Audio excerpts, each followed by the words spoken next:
is the Labour Housing. Yeah, the big one is the Labour Housing Group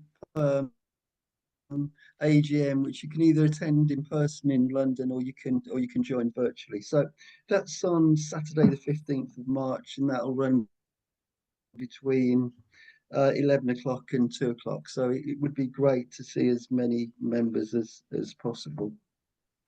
And then just to kind of flag up some great in conversations we've got lined up. So Monday the 17th of March, we've got a lawyer, Graham French, who's part of the part of the legal support team to the Grenfell family. So that's very topical today, and he's going to be talking us through the outcome of the second stage of the Grenfell inquiry.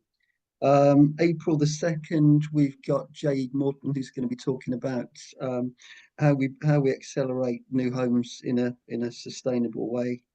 And then we're mixing it up. So we're going to experiment with a Sunday meeting on the 4th of May at 10 o'clock in the morning. This method in madness, because we're talking to two people in Australia. So Wendy Hayhurst and Jessie Taylor about community housing in Australia and the possible lessons we can learn. And then the final one we've got lined up is May the 14th, where we've got Ben Cooper, the author of Fabian, very recent Fabian report on rented housing. So lots of things to look forward to.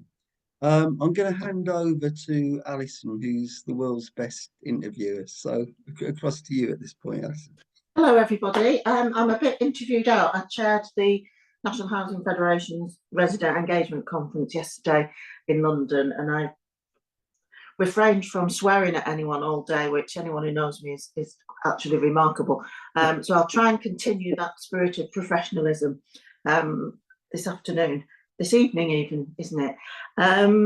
So thank you everyone for coming. We are, Andy was delighted to manage to get Nick and Nigel to agree to talk today about the Stop Social Housing Stigma campaign, which has had various iterations in its history, from benefit to society to see the person, and I'm sure they will talk about the history, but just to sort of wind back a little bit, we've already mentioned Grenfell in the inquiry, but the round tables that took place, I think, under the sort of leadership of Alex Sharma when he was housing minister.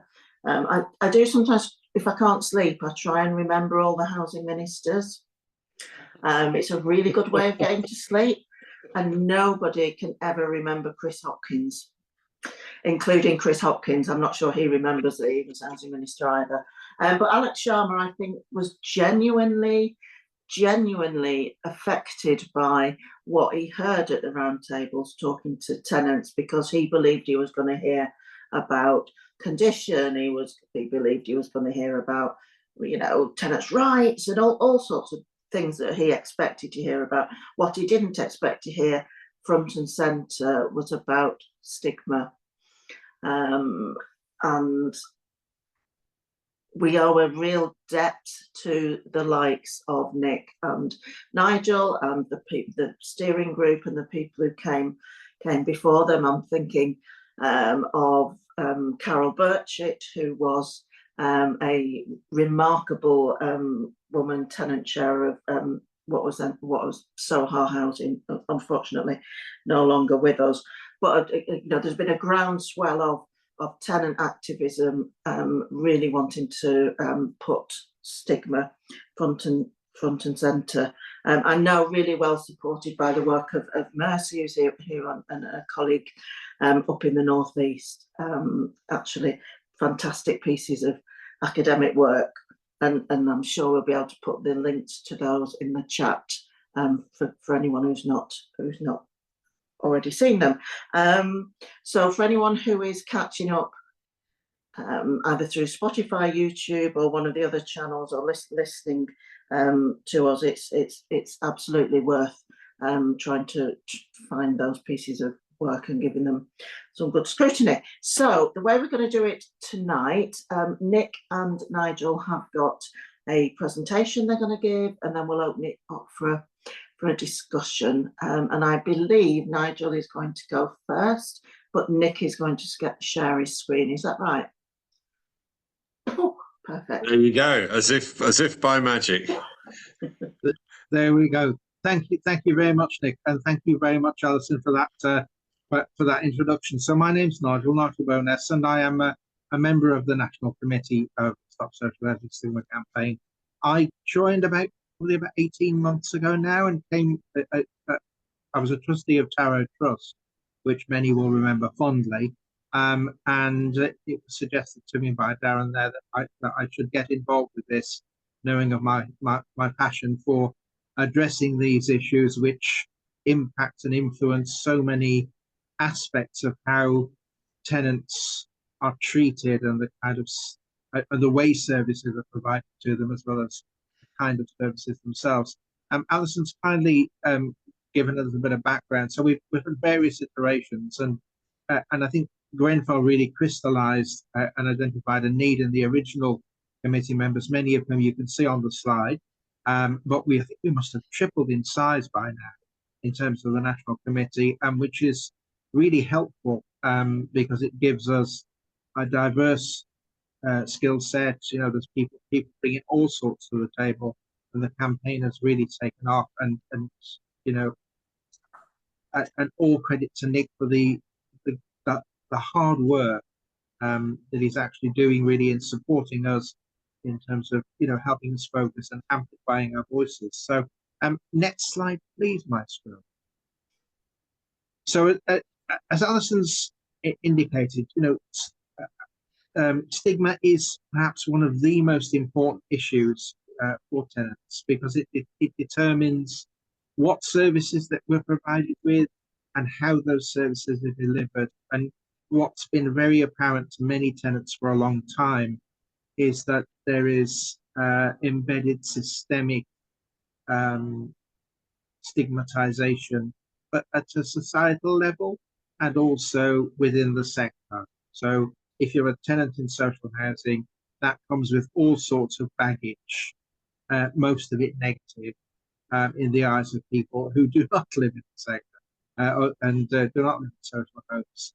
Even the term social home itself can be a bit contentious for some tenants. You know, it's because it's also properly stigmatizing. So I think what's interesting is stigma.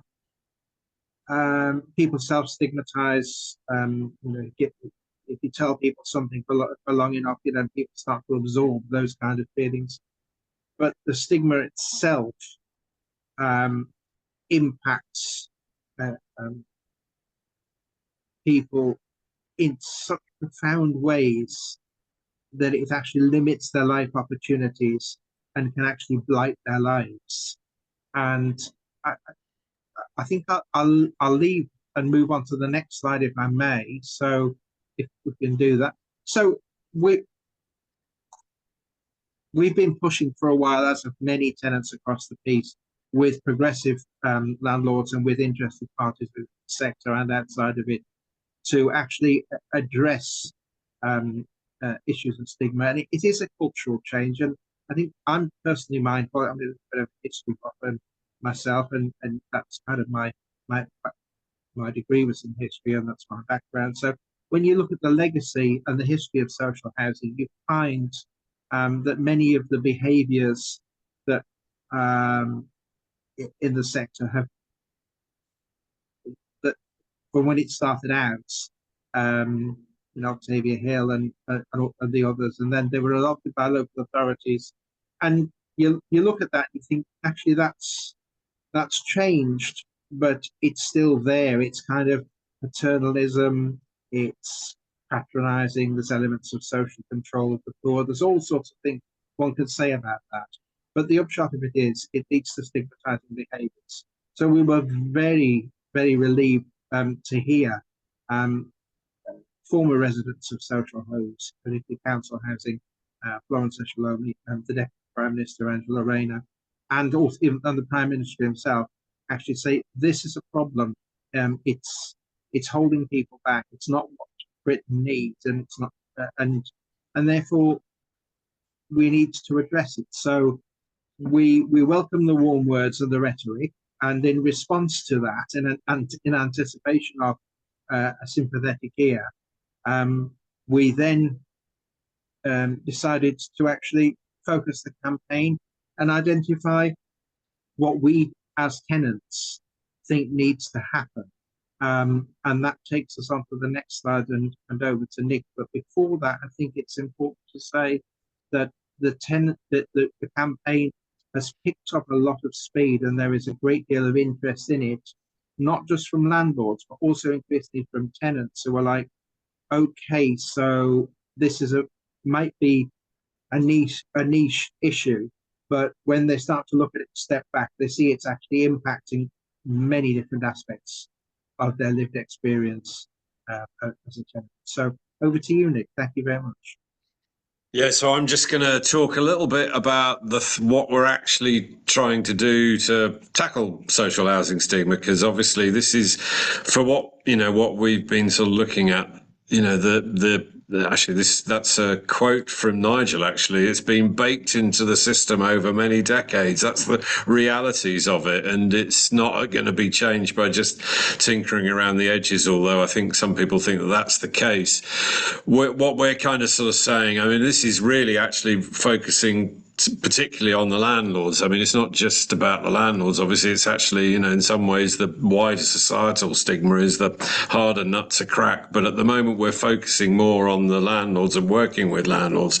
And we're kind of saying it's a long-term journey to change, to build trust, respect, and the right culture. It's that's a real challenge. And it needs to come from the top of these organisations. And, there needs to be proper partnership working with tenants. And that's what we're trying to sort of kick off, really, is so we've been working with Mercy, who's with us this evening, and Professor Amanze Ehiogu from Sheffield Hallam University, alongside our friends in the Chartered Institute of Housing, TPAS and YD Consultants, on this programme where we're looking to set up a tackling stigma journey planner, because we kind of said, this is a journey. This is not like sort of something that can be tackled overnight, and that's a flexible tool to enable dialogue between tenants and landlords, etc.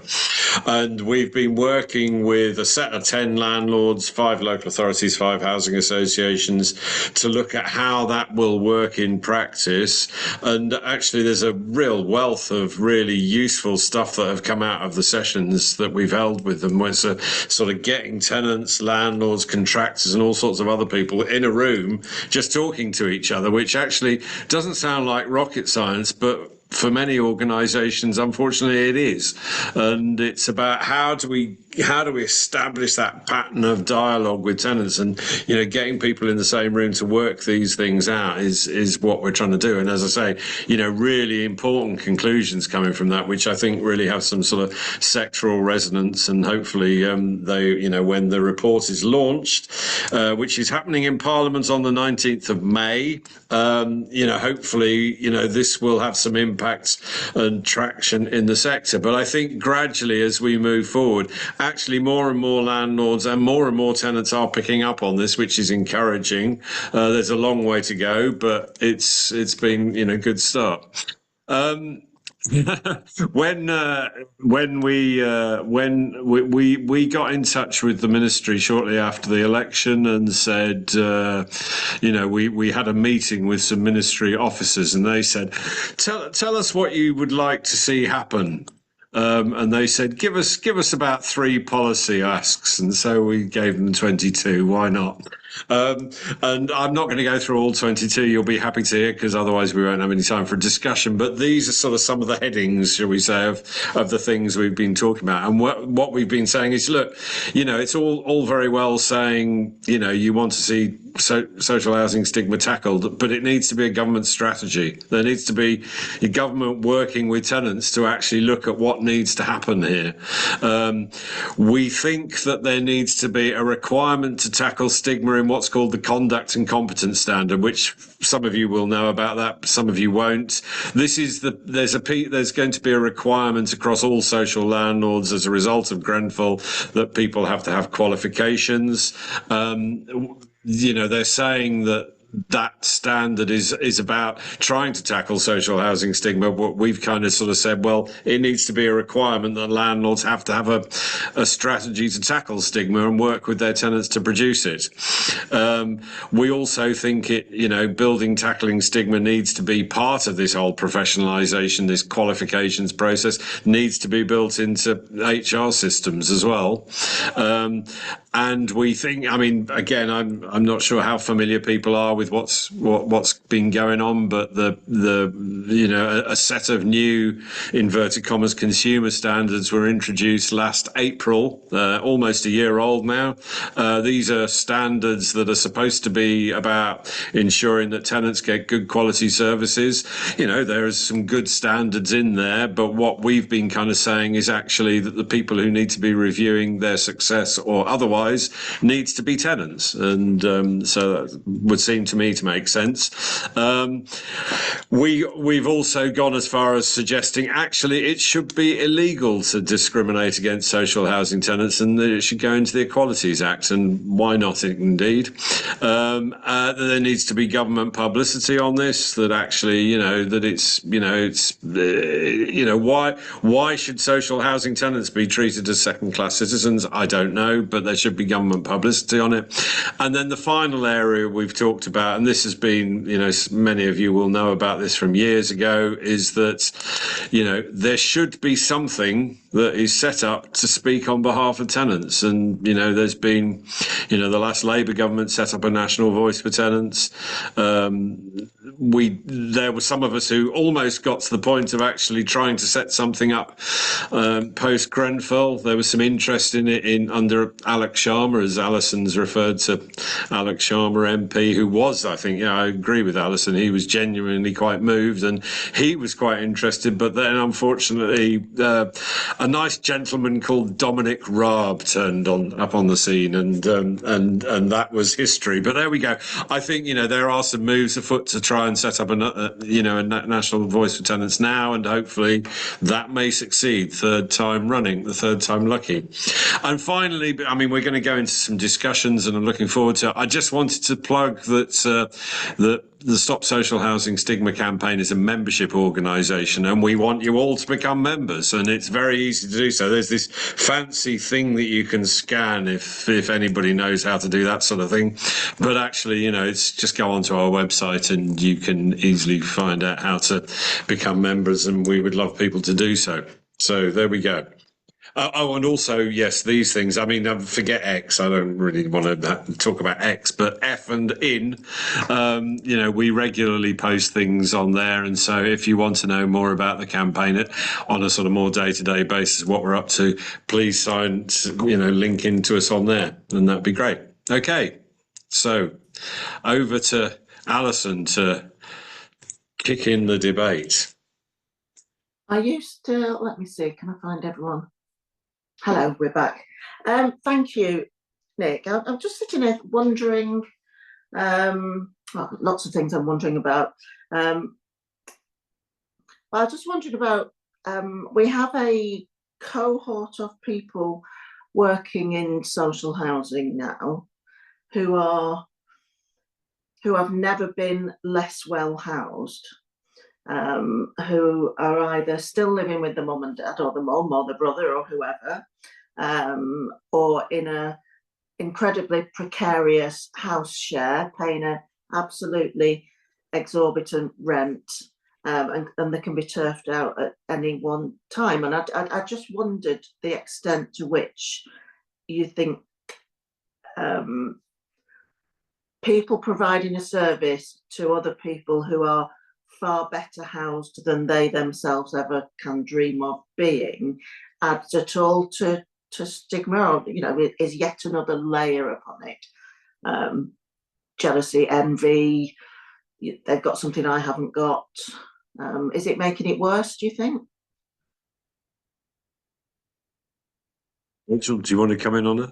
Yeah, I think there is certainly an element of that, and we see people in the private rented sector who are paying extortionate amounts of rent, and all the things that you've just described, Alison. And I think it must be very difficult to be in that situation, particularly in a lower graded post, and knowing that social housing is not for you. And I think that's part of the problem. At one point, social housing or public housing, council housing, it was for everyone. And since it has become, housing for the poor, for want of a better term, that was the direction of travel since the late 1970s. Then there is a new group of people who are deprived of opportunities, who are a new poor, who are actually in the private rented sector. And so I think, yes, it must be challenging. And we certainly would like to see more social housing built and more council housing built, so that people actually have those opportunities, because I think that divide and rule, and that sort of stimulation of envy doesn't really help anyone, and it's incredibly divisive, and it fuels populism. It's why people are, well, we don't know the conditions that people are living in, but certainly even if you are at home and you are living very safely and very comfortably in a nice home, you still might like the opportunity of actually moving out and setting up a home of your own. And you might not want to buy. I mean, the assumption is that everybody wants to buy. People may not want to do that. People may not have the capacity to do it, but people want the opportunity of leading an independent life. So, does envy compound stigma? In short, yes, it does. And if you're providing services to people who you think are better housed than you, or better housed than you can ever be, then that is an issue. And it's an issue for government really to build more social homes at scale. Not affordable, not for sale. And the private sector can deal with the for sale bit, but for people to actually get the opportunity to form stable communities and to have the kind of experience that we, the sense of security, right, that we have. Yeah, I'm just thinking back to when I first started working in a local authority in 1985. I think I'm very old. And as part of when they offered me the job, this was Basildon District Council, so much housing, said, do you want a council flat?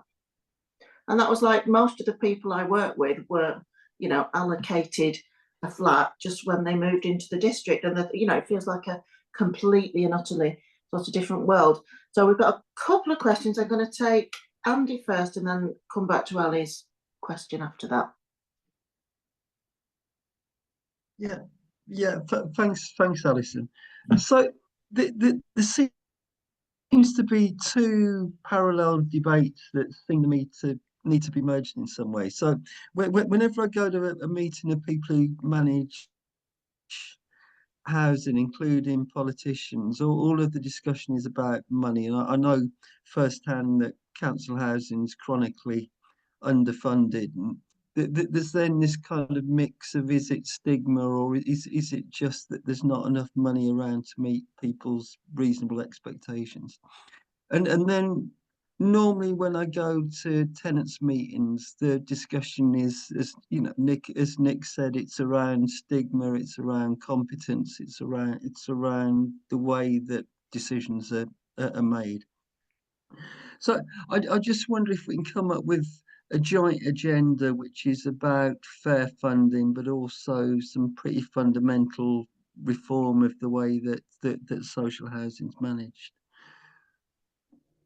I mean, in terms of the discussions that we've been having with tenants and with landlords, it's not necessarily, it's probably not about money, actually, by and large. I mean, it is actually more about how do you do things. And I think, in terms of sort of, because, I talked about these, these are pilots, pioneer travellers, which is a great little metaphor we have that they're pioneer travellers. You know, those debates were much more about sort of practical things that landlords can be doing with probably not much in the way of resources to change things. And I think, you know, having that sort of more grown-up discussion with tenants about how they're doing things. And you know, in terms of my experiences, tenants are very well versed in understanding that, you know, the resources are will only go so far. They just want to be able to have some sort of understanding of the issues and be able to have their input into what the priorities should be about how the available money is spent.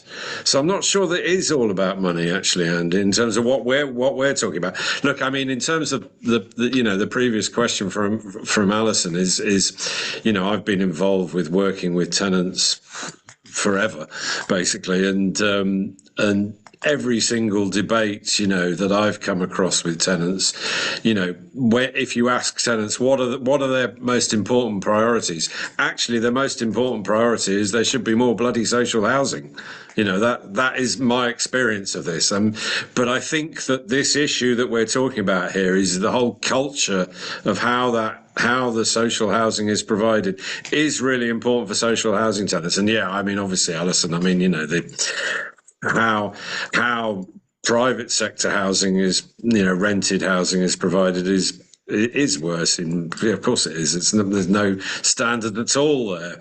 I don't, you know, I mean, I think, you know, I can remember doing some exercise looking at, you know, how housing is provided in this country, you know, under my former guise, doing some research work on that. And, you know, you just anybody who studies this, you immediately come to the conclusion that if we started with a blank sheet of paper about how you were going to house the population of this country, what it would look like absolutely nothing like what we've got at the minute. You know, it's so inequitable everywhere. But I don't, you know, I mean, you know, in terms of working with social housing tenants, you know, I mean, you know, I still think, you know, it's important that we try and focus on the things that are important for those people, because a lot of the time, you know, these are people who, you know, who are not necessarily well versed in sticking up for themselves, you know, and so, you know, it should be the case that people are encouraging them to come forward and to you know, have their say, to be treated with respect and all the rest of it. But I don't think this is something that would be difficult for landlords to do if they were committed to doing it.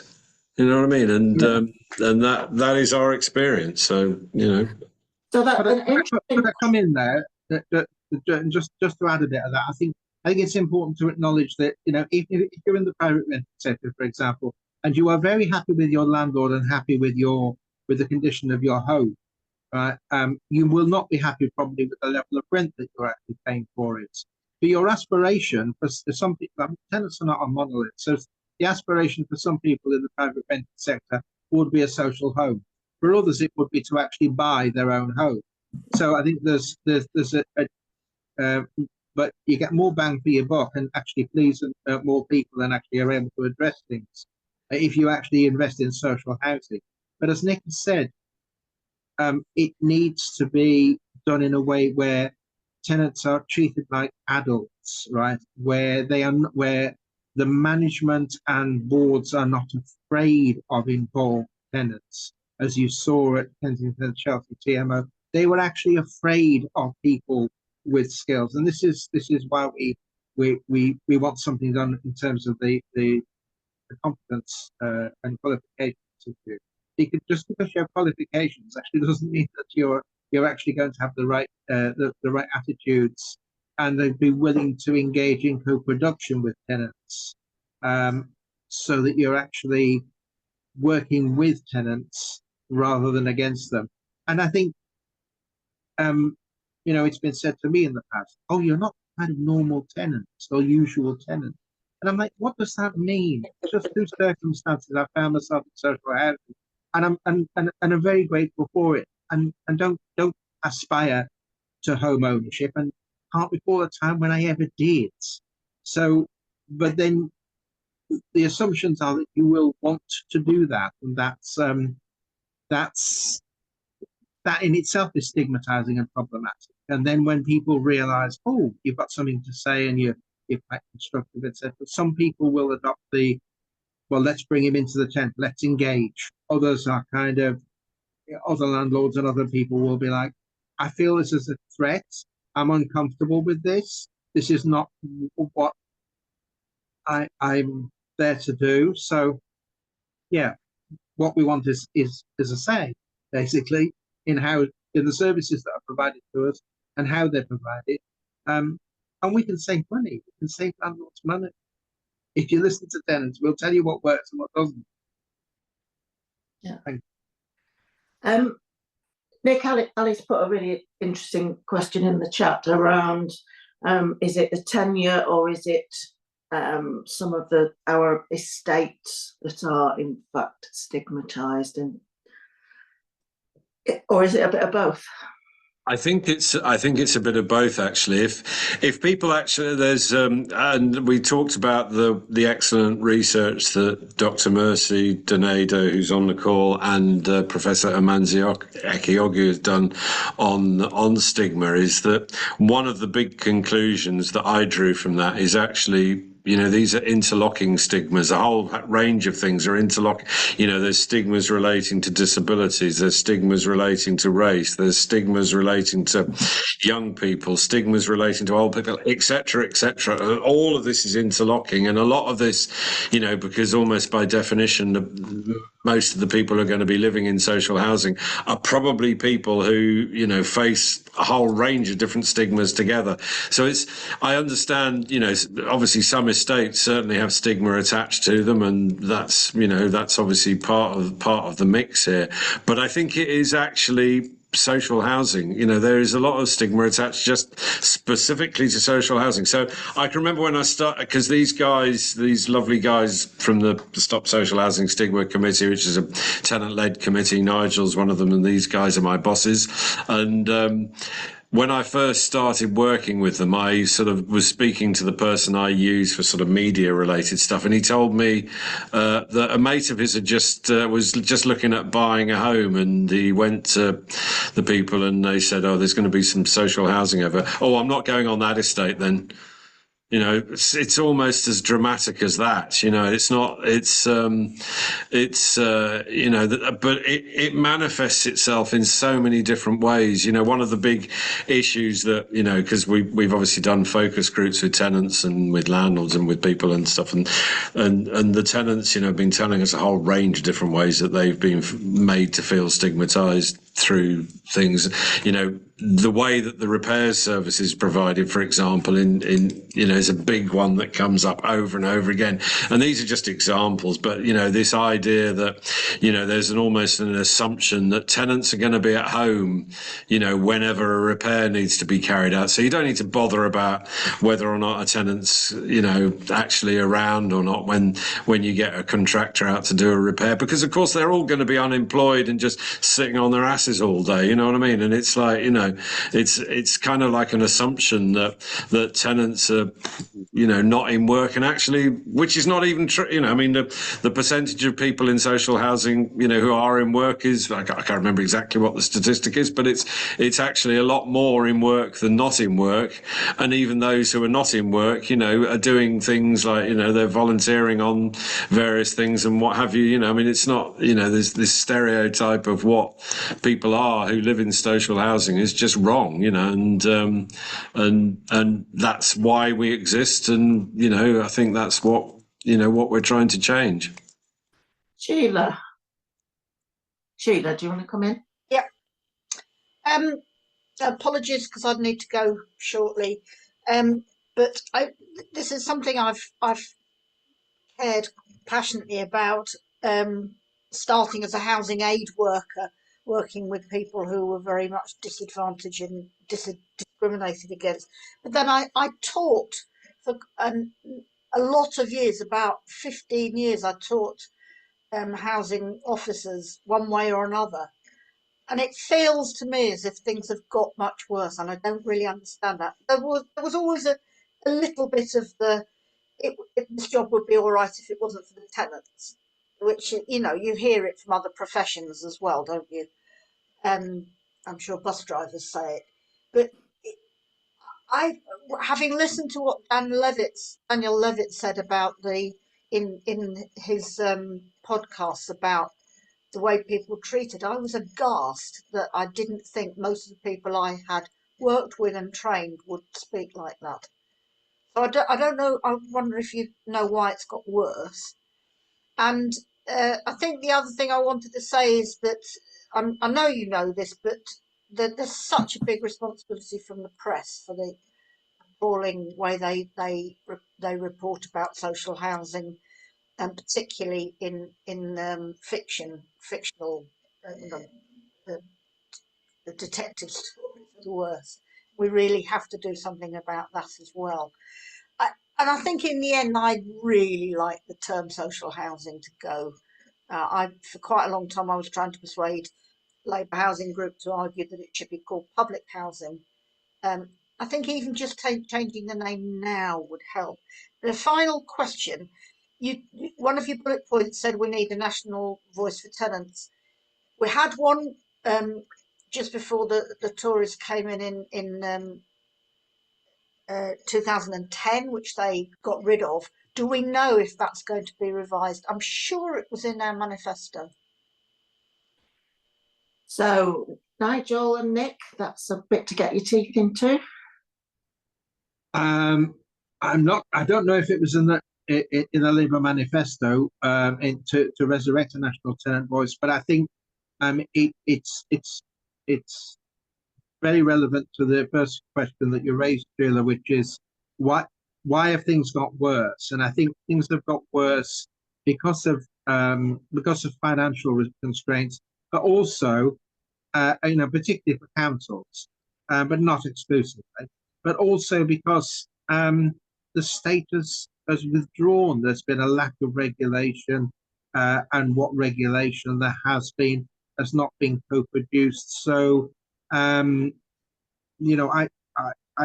heard, people in the sector talk about, well, it's time for us to be more than just the landlord. And I think that's very welcome.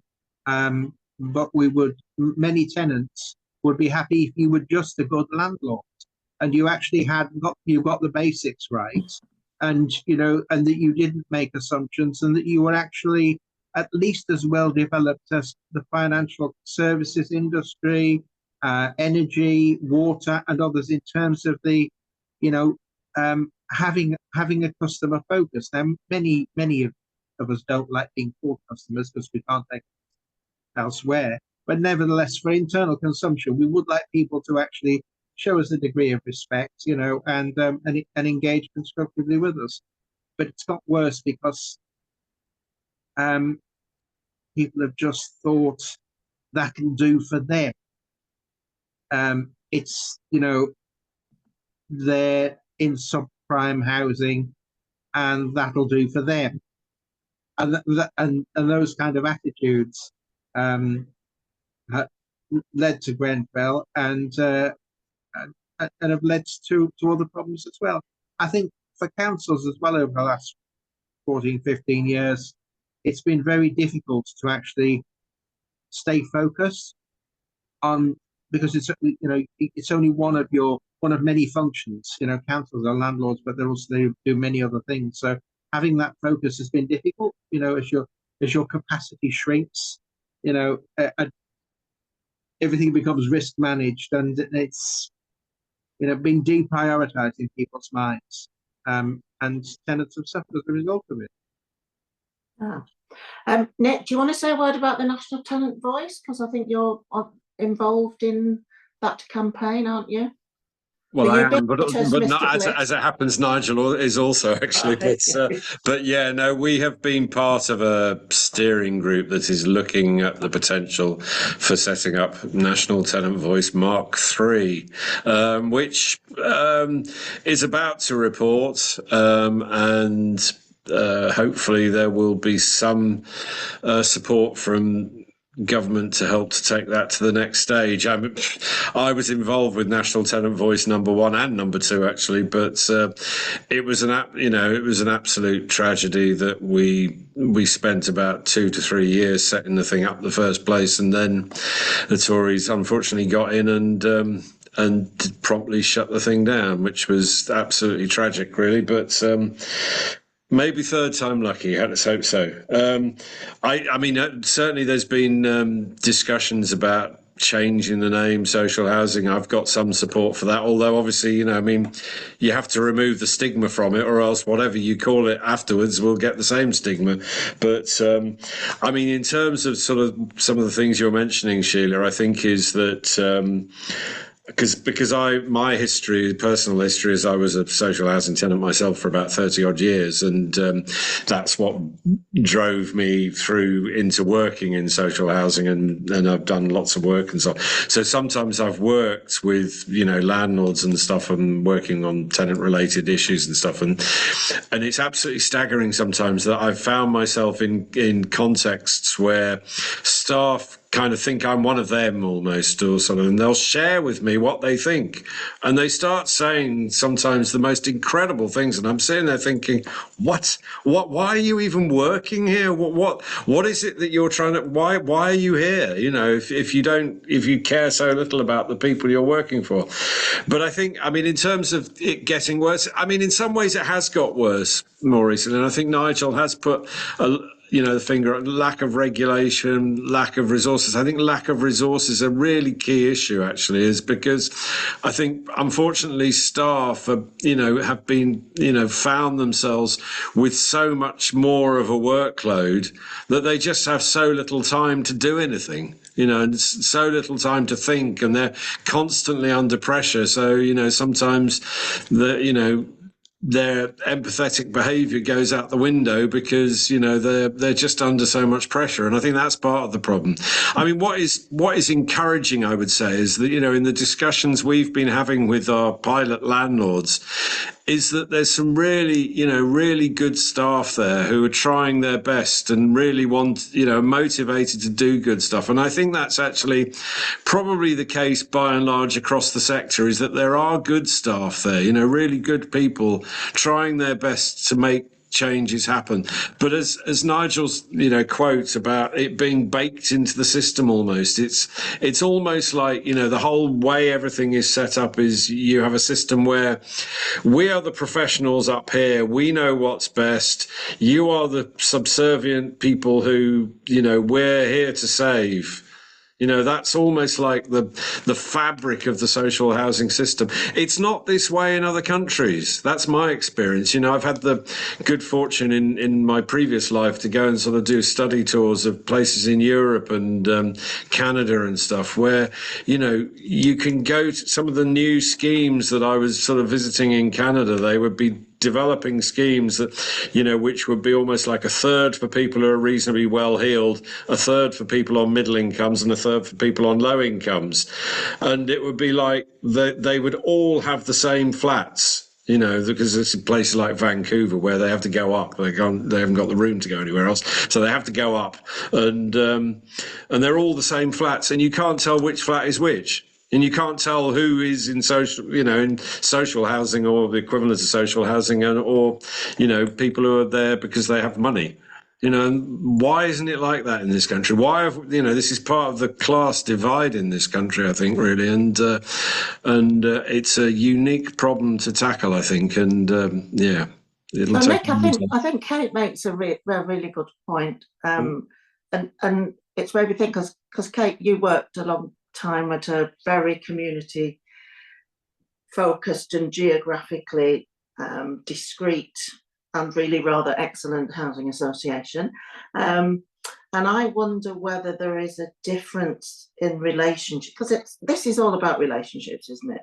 And a difference in the relationships between people who worked in your community, people who lived in your community. Quite often they'd be the same people anyway, or whether it is particularly acute in larger landlords who are perhaps more sort of direct, less knowing of what reality sort of looks like on the ground. It interesting to think about that. I'm also reminded of, I used to chair the board of an Almo, and I never looked like I chaired the board of an Almo. We were on the 6th floor of a block, and I went down in the lift, and there were 2 blokes in the lift who were window cleaners. They had a contract to clean the windows on one of our big estates, and they just, all the way down, just slagged off how all our tenants were scum, and, you know, blah, blah, blah. And we got to the bottom of the, you know, got to the ground floor, and they went, "After you, love." And I went, "No, I'm going back up." And they said, "Why are you going back up?" I said, "To make sure that you don't, you know, you've lost that fucking contract now." And indeed they did. But people don't even have a sort of shame about that. But that was around the time that we started to see the rise of poverty porn, and somebody mentioned, I think Sheila mentioned, the media, and, you know, how to get a council house and Benefit Street and all that stuff. I felt like a game changer. I don't know what. I think it's easier to hate people now we've got social media. That's a big one to throw in at about 7:20, isn't it? But what do you think? Yeah, I mean, definitely. Yeah, I mean, this is before my time on this, but there was some work done in an earlier iteration of the campaign on the Fair Press Guide for Tenants, and that's on our website. You know, that he's kind of sort of trying to say, actually, these are the things that we expect the media to try and do in terms of respecting social housing tenants. I don't know how much anybody does that. I mean, I think that the points that were made earlier, you know, I mean, as soon as you get any detective program that's got some, you know, some suspicious characters dealing drugs or whatever, it's, you know, Q council, what looks like a council estate, you know, it's pretty remarkable, isn't it? Yeah. Gosh. Nigel, have you got? Is that a legacy hand? Is that what we call No, I was just listening to that exchange with great interest, but and I think you're right. I think whenever negative stories appear in the media or in drama, I think we always have to wonder, what's the agenda here? Who's doing what and why here? You know, is this to divide? Is just to give people, you know, people have been endlessly fascinated with, particularly upper middle class people, you know, often endlessly fascinated with the poor, right? Alternatively fascinated, repelled, you know, and are drawn to it. And there's a long history of that. And this may be a modern manifestation of it. And I'm about to say something which people will say, well, he would say that, wouldn't he? But I mean, you know, I think we should never underestimate the power of government for good. And when government is actually engaged and sets a clear direction of expectations, then people will follow it. So when the sector was told to just build houses via cross subsidy, that's what it did.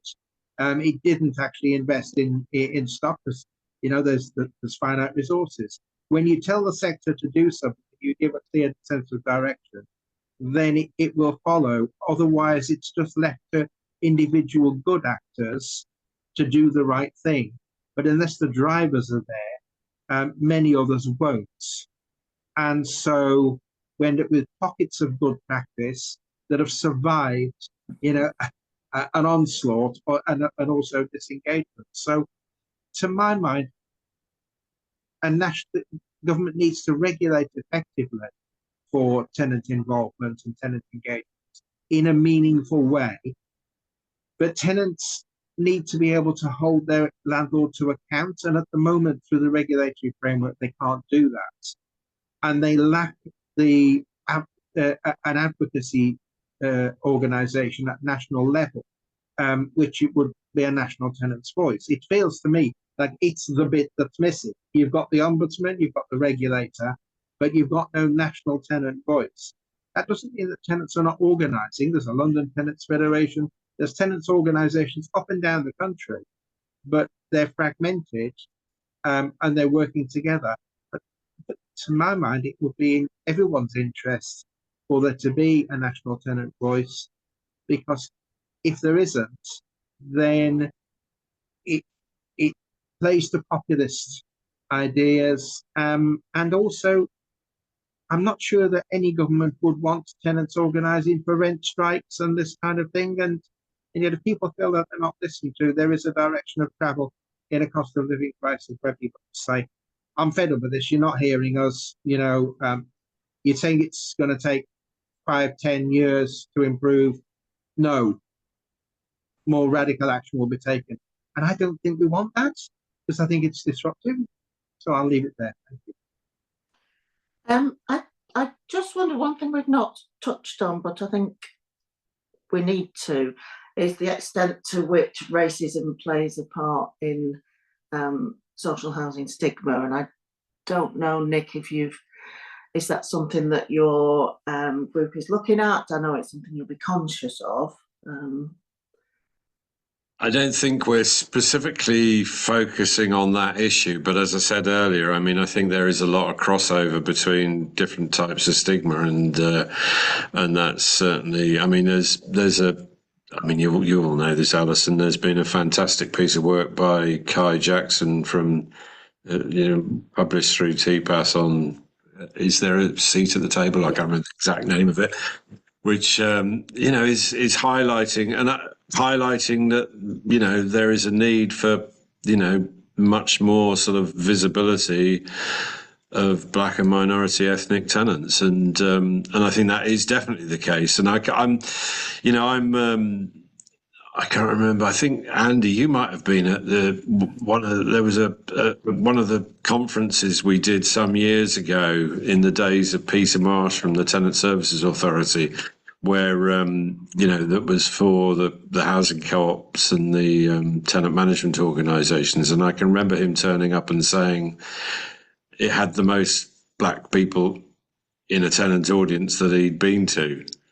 And I think that the realities of this is actually, if tenants have more power in the relationship, I think there is a good likelihood that those disadvantaged minorities will find themselves in a much stronger position to be able to come forward. So I mean, whilst Alison, in terms of the Stop Social Housing Stigma campaign, it's a fantastic group of tenants doing stuff voluntarily, and me sort of on a very much part-time basis. So we aren't covering all the things that I think we would like to be covering. But I think that the issue of black people in housing is a vitally important one. I'm not sure that there's an easy answer to it, unfortunately, but it's certainly something that we've been certainly considering in relation to the National Tenant Voice discussions, and it's an important issue. Yeah. Brilliant, Ali.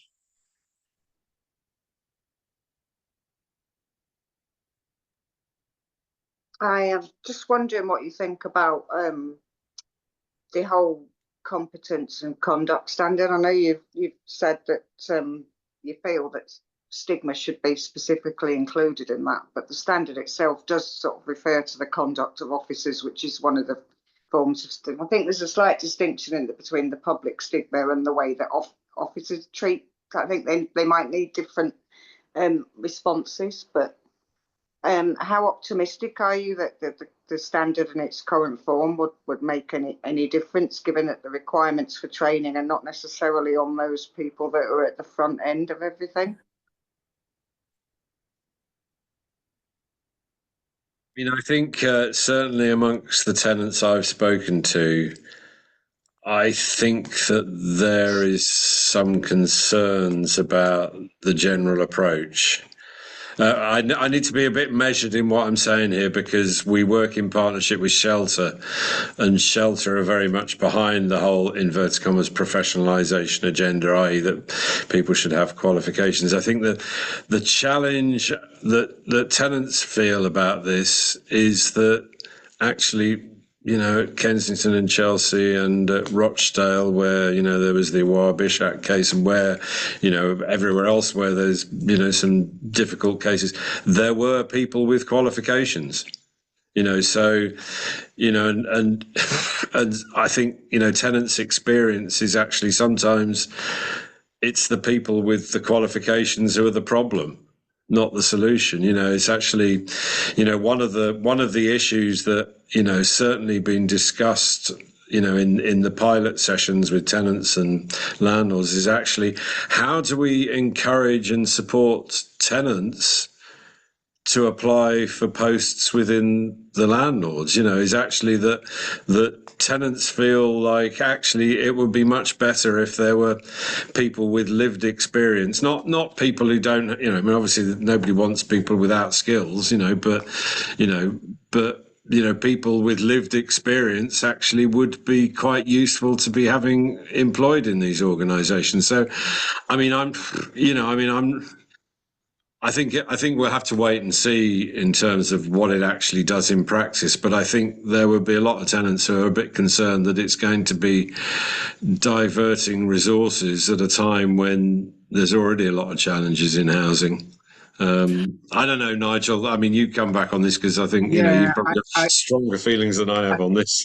I'll just reflect some of the things I've reflected for this meeting. Some of the things that have been said to me by tenants. Who's paying for this? We're paying for it. Why are we paying out of our rent? So we're paying for people to be trained. Okay, that's fine up to a point. Who's training us, right, to engage and providing resources for us to either get jobs with our local landlords or to engage meaningfully as involved residents here? Where are the resources for that? And that's the unanswered question. And then others, more thoughtfully, perhaps have thought, hang on a minute, if we're not careful, this is actually just going to reinforce the existing way things are done, which is and sort of lead to the triumph of professionalism over lived experience. So, I mean, tenants often struggle to engage with landlords anyway. So if and I see it in social work. I have a variety of other things that I'm kind of involved with, and they all relate to this. And so sometimes tenants are thinking to themselves, well, how will this benefit me? You know, so people who want people who are competent, but they want a result at the end of the day. And I'm not sure they're actually seeing where's the value in this for me. I would just like you to be kind, respectful, you know, treat me with, see me as a person and actually have an understanding of my needs and be able to meet them. And being qualified may not do that. Being kind might. So one of my housing heroes, I have many, is a bloke called Jim Ripley, who is the retired founding chief exec of Phoenix Community Housing down in Catford, and a genuinely tenant-led organisation. Any new member of staff, when Jim was running the place, in your first week you had to have lunch with a group of tenants. That was the most important part of your induction. There were tenants on every interview panel. There were, the way their building was organised, there was offices on a sort of desks on a mezzanine, but down it was an old pub, the Green Man, and there was a community cafe and all sorts of stuff going on downside. And it was just people who lived in the community, happened to be sharing space with people who work for the Housing Association. Then set up the academy, which was to train, in its first iteration, to train tenants to hold the landlord to account. So how can you have true tenant involvement if you're not, supporting people in the way that Nigel said? But very, very quickly, the academy moved into tenants and staff learning together. And then the next iteration was tenants and staff teaching tenants and staff as equals. And there are advantages. Again, it was very, quite a small housing association, again, based very much in place, in 3 wards in Lewisham. But it can be done. And it was, I think I would put money on there being less stigma at that time within that landlord than in probably any other landlord. Sorry, that was just me getting overexcited. It's because it's 7:30. So I think we are done. But I think it's a subject that we could all just carry on talking about. So thank you everyone for turning up. But most of all, thank you to Nigel and Nick, first of all, for giving up your Thursday evening. But an even a much bigger thank you for the work that you're doing and the leadership that you're showing in this space. And anything you need from Labour Housing Group, then just let us know. Thank you so much for the opportunity to talk to you this evening. It's been a real pleasure, and thank you for the insightful questions and your contributions. Very much appreciated. Thank you. And if anybody wants to come to the AGM online or in person, it will be absolutely delightful to see you. But we'd quite understand it if you didn't. Okay, take care, everyone. Thanks.